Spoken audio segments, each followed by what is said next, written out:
En el 2015 hicimos una serie de trabajos sobre INAPA, de su titular en ese momento, el ingeniero Alberto Holguín Cruz. Y decíamos que a través de un decreto del presidente Leonel Fernández por la tormenta Sandy en una zona específica, se había aprovechado ese decreto para dar más contratos en otras zonas que no tenían que ver con el decreto, contratos ya casi de 1.000 millones de pesos allegados del ingeniero Holguín. Detallábamos cada uno de ellos y enunciábamos cómo una ingeniera en específico, la ingeniera Ogando, había recibido el mismo día 8 contratos. El PETCA toma esta denuncia, la investiga con mayor profundidad, con recursos que no tiene, por ejemplo, este programa, y logra un expediente contundente. De hecho, una jueza de instrucción consideró que era oportuno para ir a juicio de fondo porque le encontró méritos.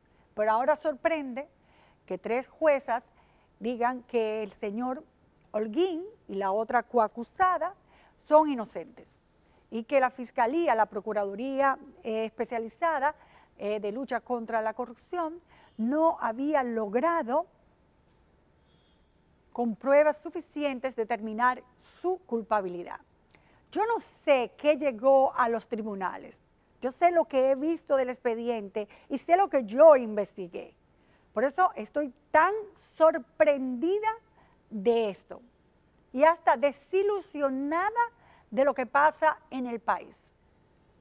Porque si el expediente llegó tal cual lo tenía el PETCA y los fiscales lograron transmitir eso hacia los jueces, no entendemos cómo pudo evacuarse una sentencia de esta naturaleza. De hecho, hay que esperar la sentencia de forma extensa para ver qué malabares jurídicos lograron estas juezas para lograr decir que el ingeniero Holguín era inocente. Hubo llantos, aplausos en el tribunal de los amigos del ingeniero, pero ciertamente es un golpe muy bajo, un golpe duro de resistir cuando uno sabe que eso no es así. Entonces, ¿a quién se condena? A funcionarios medios que no tienen allegados, que no tienen poder en las altas instancias, a una inspectora de aduana, a un inspector de tal cosa. Pero cuando hay casos como este, que muchas veces son políticos, porque sepan ustedes que los jueces también tienen que ver con mucha política, porque los jueces son nombrados por los políticos, igual que los fiscales. Parece ser que hay como una pugna entre los fiscales y los jueces, porque hay mucha queja de los jueces diciendo que los fiscales no presentan pruebas y de los fiscales diciendo que presentan las pruebas, pero los jueces se han convertido en sordos y ciegos a los intereses particulares y políticos. Pero solo que una ingeniera reciba 8 contratos el mismo día, grado a grado, fuera de un decreto, es como para sospechar. Y que una declaración jurada de bienes, el ingeniero no diga todas sus compañías, para que después esas u otras compañías no declaradas reciban contratos. Y entonces vienen los jueces y buscan una ley y la ponen ahí y la amoldan cuando no debe ser esa ley que amolden para justificar su decisión, porque hay una constitución muy clara en su artículo 146, creo que es, que dice que usted no puede beneficiar a allegados, señores jueces. Entonces buscan la ley de contrataciones, que la ley de contrataciones no dice nada de eso, pero lo dice la Constitución y lo dice la ley de administración pública. Es más, lo dice la Constitución y punto, que es la madre de todas las leyes. Vamos a realizar una entrevista con la encargada, con la directora del PETCA para ver su opinión sobre este asunto. Y vamos a chequear el expediente, la validez de las investigaciones extras y profundas, más allá de lo que uno puede hacer, que hizo esta institución, que se tomó muchos meses de trabajo para lograr un sólido expediente.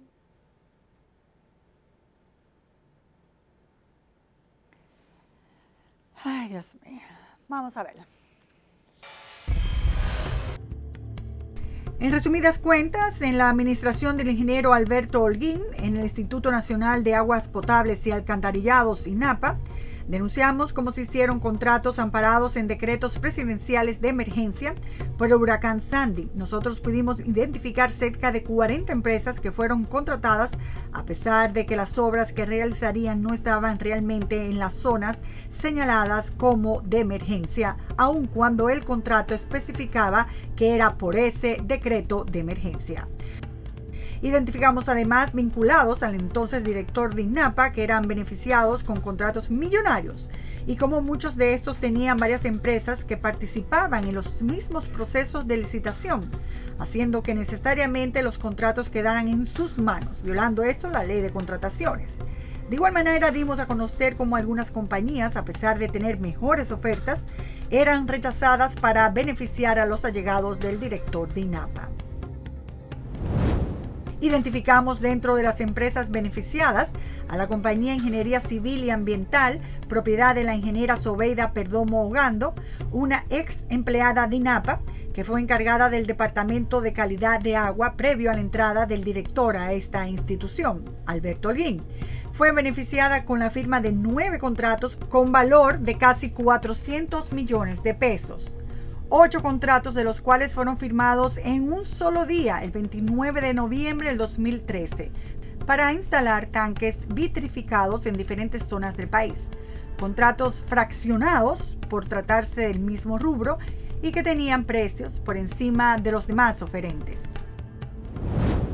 Presentamos en ese momento a los representantes de Hidrotec, compañía que participó en este proceso por comparación de precios, y pudimos confirmar que de 9 procesos, ellos ofrecieron mejor oferta en 8, y en ninguno les fueron otorgados los contratos, a pesar que entre ellos e ICA había una diferencia de más de 46 millones de pesos en total en las ofertas. La Confederación Dominicana de Pequeñas y Medianas Empresas de la Construcción impugnó varios procesos irregulares que fueron aprobados por INAPA. Nosotros le dimos seguimiento a 19 procesos de compras en el Instituto Nacional de Agua Potable. Y permítame decirle que los 19 fueron impugnados. Aquí están todas las impugnaciones. O sea que no hubo un solo proceso. El 100% de los procesos que nosotros dimos seguimiento en INAPA en el año 2014 fueron totalmente amañados, por no decir altamente corrompidos. En mayo del 2015, la Dirección General de Contrataciones Públicas, a raíz de las denuncias que presentamos sobre contratos suscritos por INAPA, anunció que inició los procedimientos de investigación y tanto ellos como el PETCA le entregamos copia de nuestros reportajes y de los contratos que habíamos investigado. Y en agosto del año siguiente, el presidente Danilo Medina destituye al director de INAPA y el PETCA anuncia a través de los medios de comunicación que inicia una investigación, o sea, 1 año y 4 meses después del trabajo realizado por este programa. El 18 de agosto del 2017, el primer tribunal colegiado del Distrito Nacional descargó al exdirector de INAPA y a la ingeniera Zobeida Ogando Perdomo de la acusación presentada en su contra. El tribunal fue presidido por Giselle Méndez e integrado por Ingrid Fernández y Claribel Nivar. Rechazó la acusación presentada por el PETCA, que había pedido que los imputados fueran condenados a 15 y 5 años de prisión. La absolución del exdirector de INAPA se fundamentó en que los jueces consideraron que el Ministerio Público no presentó las pruebas de la existencia de prevaricación, desfalco, asociación de malhechores y falsificación de documentos.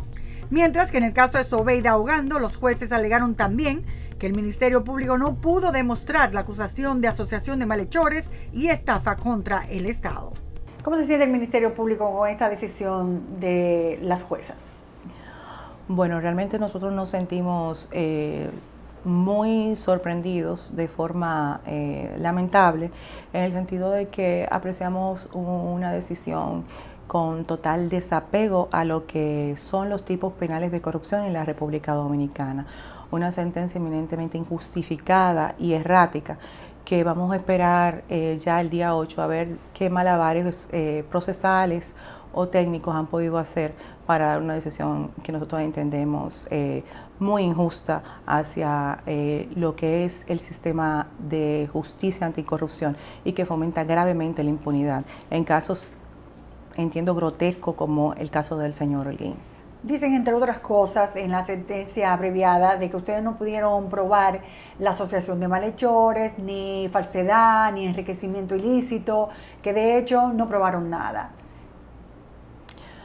Eso si fuera hablando de una situación común entre personas, dijéramos que eso es una falsedad también, pero tratando ya de mantener el tema a niveles jurídicos, entendemos que realmente eso es una apreciación totalmente equivocada de los tipos penales de cualquier materia, inclusive tipos penales prácticamente de derecho común, porque entendemos que el caso del señor Holguín raya dentro de lo que es prácticamente la delincuencia común.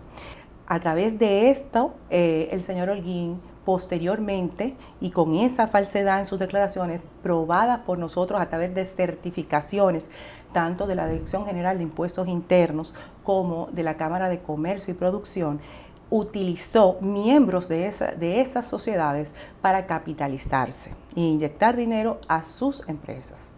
Dándole obras.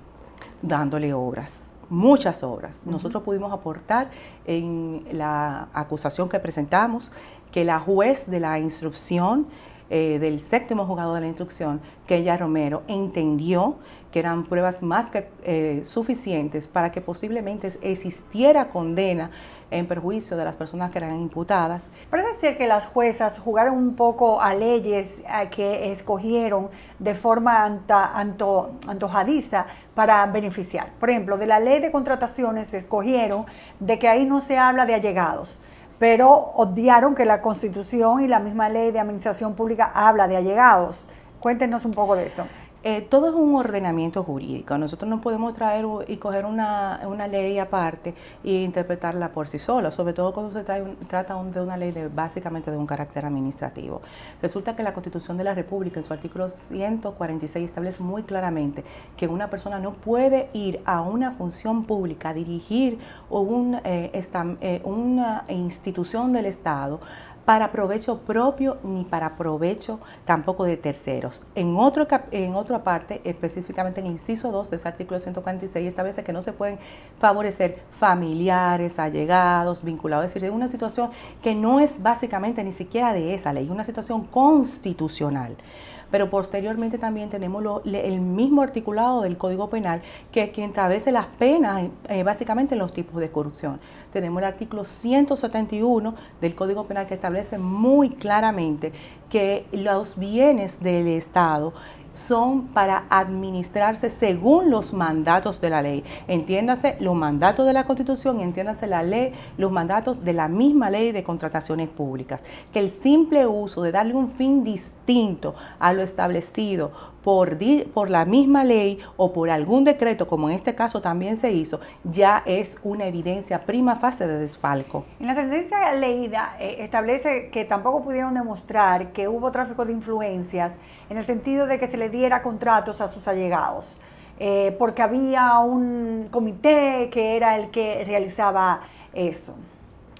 Bueno, existía un comité, pero ese comité no estaba precisamente en esta parte habilitado, porque estamos hablando de que todo este proceso se dio básicamente en base a dos decretos, el decreto 618 y 619 del 25 y el 27 de octubre de 2012, a raíz de la tormenta Sandy, y son decretos que establecen situaciones muy específicas, zonas donde se podían establecer de manera muy específica donde se debían hacer las obras de INAPA. Entonces, eso no es cierto. Ahora, también nosotros tenemos dentro de la acusación más de 10 contratos solamente en el tema de que fueron dados a familiares allegados. Por ejemplo, tenemos... De forma directa. De forma directa, grado a grado. A través del decreto. A través de los decretos. De la tormenta Sandy. De la tormenta Sandy. En lugares que no tenían que ver con la tormenta Sandy. Bueno, si sumamos lo que se dieron en lugares que no tenían la tormenta Sandy, sumaríamos 20 contratos depositados, certificados todos por el Ministerio Público y que ascienden a una suma de casi 600 millones de pesos. En total estamos hablando de unos 1.000 millones de pesos. Más de 1.000 millones de pesos. Demostrar. En el escenario que el Ministerio Público pudo presentar solamente en el tema que estamos hablando de los abusos que se cometieron a raíz de la tormenta Sandy en el país, en INAPA. Como prueba, la Fiscalía presentó varios contratos donde allegados son beneficiados por Holguín en contratas. Por ejemplo, estos dos contratos, el contrato número 416-2012 y el 553-2013, que se le adjudican al ingeniero Rafael Tobías Taveras por millones de pesos, resulta ser que, además de ser compañero de estudios de Holguín, es miembro de la compañía Cubierta Dominicana Sephora y Dicosisa S.A., dos compañías que son propiedad del exdirector del Instituto Nacional de Aguas Potables y Alcantarillados, el ingeniero Alberto Holguín. El contrato número 426 del 2012, que se le da a la compañía Copaxo Construcciones SRL, representada por el ingeniero Cristian Tejeda Pichardo, sucede a ser que es socio de una de las empresas de la cual también es socio el imputado, llamada Corporación de Hormigón y Asfalto S.A. El contrato número 444-12, que se le dio al ingeniero Orígenes Severino Frías, quien es socio de la compañía Cubierta Dominicana Sephora, Dicosisa S.A., Servicio Técnico de Ingeniería, Arquitectura y Agremensura, Estía, propiedad del exdirector del Instituto Nacional de Aguas Potables y Alcantarillados, Alberto Holguín. En el caso, por ejemplo, de la ingeniera Ogando, que se le dio en un mismo día 8 contratos y que tampoco las jueces hayan considerado eso como algo irregular. Bueno, el caso de la ingeniera Ogando es un caso, para mí, de manera muy particular como investigadora, prácticamente escandaloso. En ese caso se llamó a una licitación por invitación y participaron varias empresas.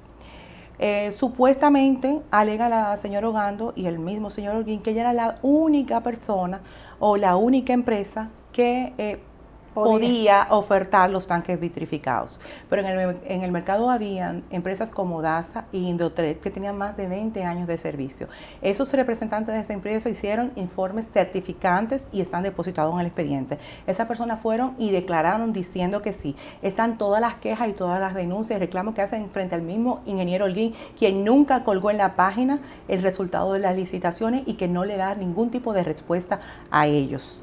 Y estas personas van y exponen esa situación al tribunal, siendo aún una situación más grave, que ella era la que tenía la oferta más costosa en las 8 ocasiones y tal vez de menor calidad técnica. ¿Las relaciones de ellos se pudo comprobar? ¿La relación de allegados o cualquier otro tipo de relación? Bueno, ya hay situaciones que se manejan en temas delicados que el Ministerio Público prefiere no intervenir y simplemente manejamos el hecho de que inclusive esa empresa hacía 2 meses antes había mandado a hacer esos tanques a una compañía en Miami. Es decir, esa empresa sabía que iba a ganar. Como yo puedo mandar a hacer unos tanques 2 meses antes de yo saber que voy a ser la ganadora.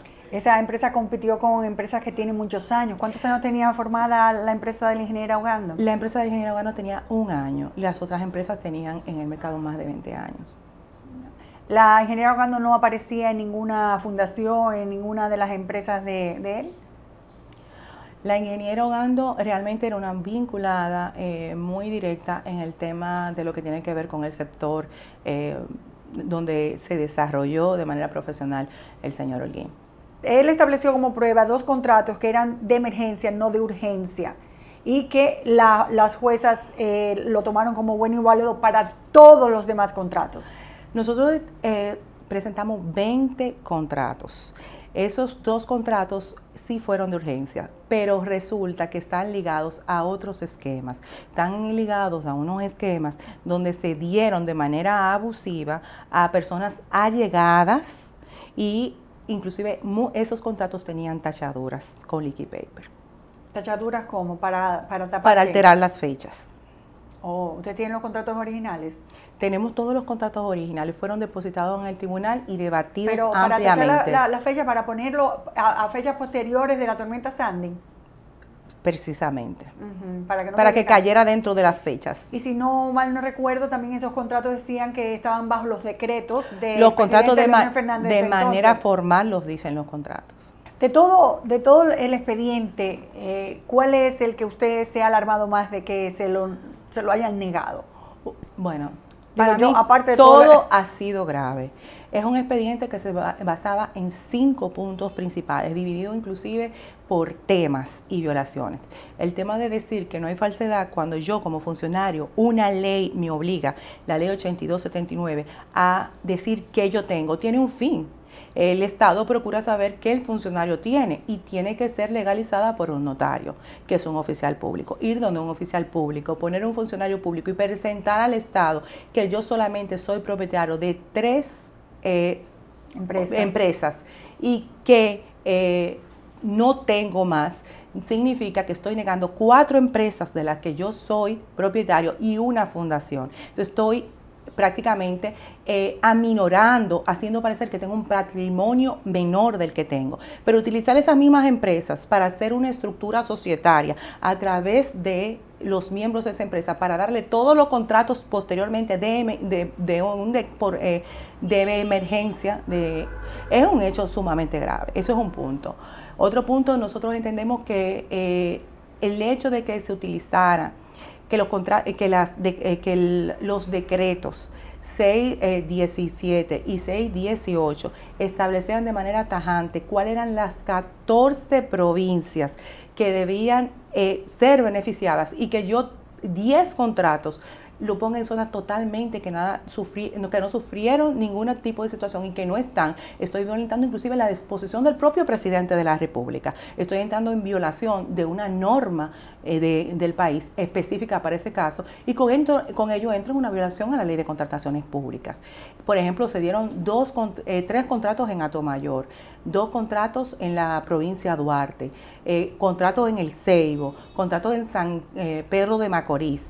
Entonces, eran contratos que eran lugares que no habían sido declarados de emergencia. Monseñor Noel, María Trinidad Sánchez. Entonces, nosotros no entendemos cómo la ley dice, el 171, que él tiene que hacer lo que le diga la ley, lo que le digan los decretos, y él me da la ganariamente, va y se traslada a hacerlo a otros lugares, argumentando una supuesta resolución que no puede estar por encima ni de la ley ni del decreto, porque él existe un ordenamiento que establece inclusive los rasgos jerárquicos de aplicación de dichos instrumentos legales.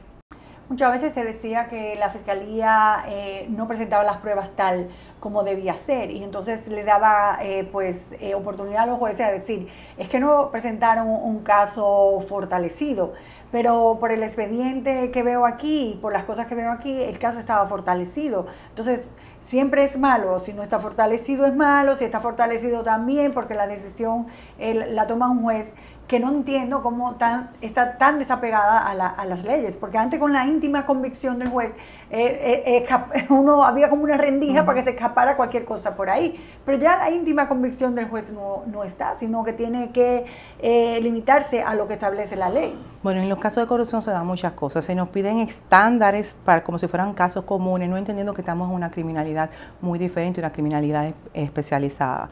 Entiendo que puede haber inclusive falta de formación y de conocimiento cómo se maneja la prueba y la carga dinámica de la prueba. Eso tal vez buscando una alternativa al por qué pueden suceder este tipo de cosas. Pero en términos generales yo entiendo que es una falta del compromiso del sistema, donde dicen que son terceros imparciales, pero yo entiendo que están siendo terceros parciales, agrediendo los trabajos del Ministerio Público, desconociendo el esfuerzo del Ministerio Público, los reclamos de la sociedad completa y buscando estrategias para no comprometerse con los sectores políticos, enfrentando lo que deben enfrentar y asumiendo la responsabilidad que también como ciudadanos dominicanos le corresponde. Van a apelar definitivamente. Evidentemente que sí, nosotros realmente eso es lo que acostumbramos a hacer en nuestros recursos. Por lo general nosotros no defendemos casos ni en los medios, ni participamos en defensas públicas, porque respetamos mucho, independientemente de cualquier situación, el mismo sistema judicial, porque tenemos que ir de la mano. Y los enfrentamientos en estos casos entendemos que nunca son positivos, pero realmente callar casos como estos y mantener estas situaciones de impunidad e injusticia frente al trabajo del Ministerio Público y frente a la sociedad en pleno, sociedad que el Ministerio Público representa, entendemos que ya son casos que amerita que realmente la sociedad se empodere de cuál es la realidad de lo que está pasando. Las irregularidades, en este caso de INAPA, son contundentes y la sentencia política.